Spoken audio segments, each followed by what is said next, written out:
মতো তাকে বলা হলো। আসিয়া বলছেন, স্বামী আমার, আপনি আমাকে হত্যার হুমকি দিচ্ছেন, আর আমার আল্লাহ জান্নাতের দৃশ্যগুলো দেখায় দেখায় দিতেছে। জাল্লাদকে হাজির করা হলো, করাত হাতে নিল, করাতটা তার কপালে লাগায় দিল।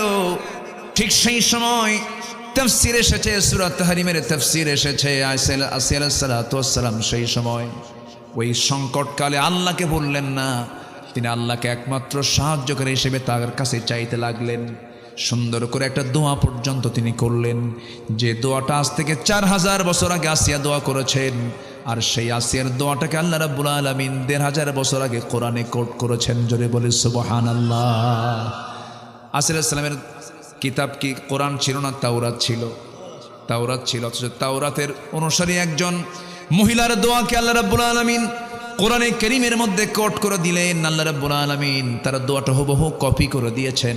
রব্বি বিনিলি ইনদাকা বাইতান ফিল জান্নাতি ওয়া নাজ্জিনি মিন ফিরআউনা ওয়া আমালিহি।